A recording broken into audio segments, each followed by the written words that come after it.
Let's dive in with our elite, our overachievers, top of the class. We've got 4 programs to highlight here.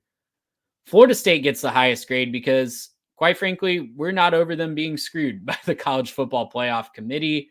It's one of the main reasons that we are excited about moving forward to the 12-team playoff is just how bad they were treated this year. Florida State's only lower mark this year for me was the offensive inconsistency. I wanted to see a little bit more from that talented offense. I know down the stretch, Jordan Travis getting hurt was, a big part of their lower outputs later in the year, but really that was only 2.5 games. So yeah, I wanted to see some more consistency. That's why they're down there at a B+. The defense was fantastic, one of the best in the country. They're going to have a lot of draft picks. And overall, when you go undefeated in the regular season and win your Power 5 conference, you can't not get an A+ from me. So that's an A+. Louisville, I'm going to pat myself on the back a little bit here, Garrett. I know it's your scoring lover, and I know that's why you didn't want to jump on the bandwagon fully, but we highlighted them in the preseason as, maybe a team that could make a jump because of a weaker schedule. They avoided a lot of the other teams we thought would be towards the top of the ACC, and they lived up to the expectations, right? They had a really solid campaign in Jeff Brom's first year back in Louisville, make it to the conference championship game. They get smothered by that awesome Florida State defense there, but a really solid debut for Jeff Brom and company. NC State quietly won 9 games yet again. They've only won 10 games once, I think, in their program's history. And it's when Phillip Rivers was their quarterback, and they were this close again. Played a tight game in their bowl game against USC. Or no, that was Louisville. Played a tight game in their bowl game, but fell just short of the 10-win mark. And SMU, the newcomer, winning their first conference title since the 1980s, since the death penalty. Just a fantastic season from our ponies here in Dallas. And they're coming into the ACC with a lot of momentum. I know the bowl game is leaving some people with a sour taste in their mouth when they lost to a 6-6 Boston College team that's going to be a future conference opponent of them. But overall, you can't say enough good things about what SMU did this year. They've weathered the adversity of losing their star quarterback.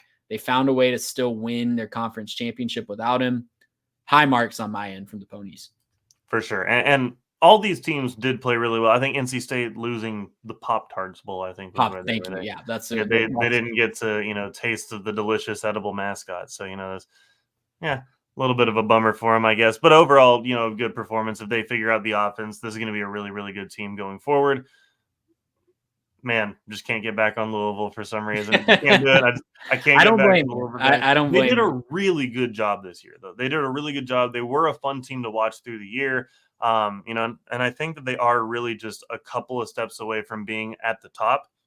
You're going to have to find a way to nail some of your transfers, I think, and get some really good players in there to take this thing to that next level, because I think this last season they showed you how quickly they can turn things around and put, a good scheme around whatever set of players they have. So if they can, get some good transfers in there, maybe, land some good recruits, they're in a good spot to recruit well. So if they can do that, I think they'll be just fine. I will not ever be over what they did to Florida State. I cannot believe it. I was shocked at the time. The reaction video that I did that morning, still is one of our better performing videos from the bowl season. And man, I'm so upset about them screwing Florida State over.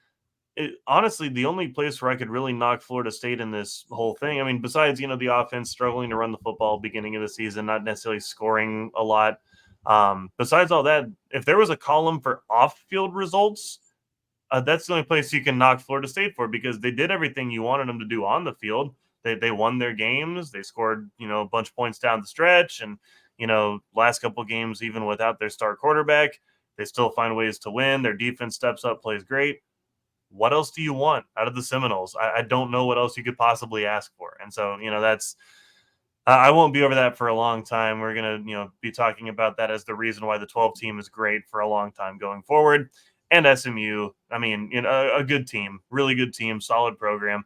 I think they're building something really cool. I do think that they'll take a step back now that they do have to play the ACC schedule, but there's some really winnable games on that schedule. And if they can, again, find their way to 8 wins, find their way maybe to 9 wins, I think that you can be really happy about that if you're the Ponies.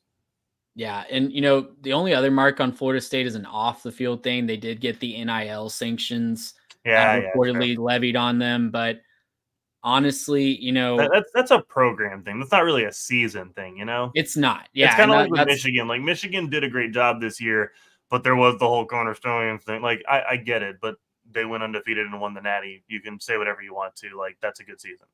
yeah, and it stems from Alex Atkins, the offensive coordinator. You're right. It's off the field Yeah, stuff. I personally don't really care about it when I'm grading this season. Will it yeah. maybe hurt the perception of the Seminoles going forward? Maybe. Oh, I sure, honestly yeah. don't think so. I think NIL violations might be a look. I guess what I'm trying to say is I don't think there's going to be enough teeth to what the NCAA can do to police NIL. And if you're Oh, in the yeah. news for having maybe a little bit of loose NIL stuff, that might actually work in your favor in recruiting because I the recruits know they can come to you and get a little bit extra. I do think that, to make a comparison here, I think NIL violations are about to be like speeding. Yeah, it's illegal. Yeah, you're not supposed to do it. Yeah, there's a place where if you're flagrant with it, you are dangerous and you need to be, removed or something like that. But realistically, everyone's going to do it. No one's really going to care. And, you'll get your ticket, you'll get your little fine, and you'll move on. And you can tell all your friends, like if you told all your friends, yeah, I got a ticket for speeding, nobody's really going to judge you like you did a bad thing, right? And I think that's kind of where we're going to go with the NIL violations. No one really cares. You're playing the game. Everyone understands the environment now. So just play the game. It is what it is. It's a new era of college football, and the NCAA is so neutered they can't do anything about it anyways. Yeah, just quickly running through what those other punishments are: 2 years probation, scholarship reductions of 5% over the next 2 years, reduction by 7 in official recruiting visits, prohibition on recruiting communication for 6 weeks, and a couple other just like logistical things. And Alex Atkins, I think, is suspended for the first 3 games next year. He's not the play caller anyway. It's probably Yeah. not going to affect Florida State, but just something to monitor for the Seminoles going forward. Gracious him. How about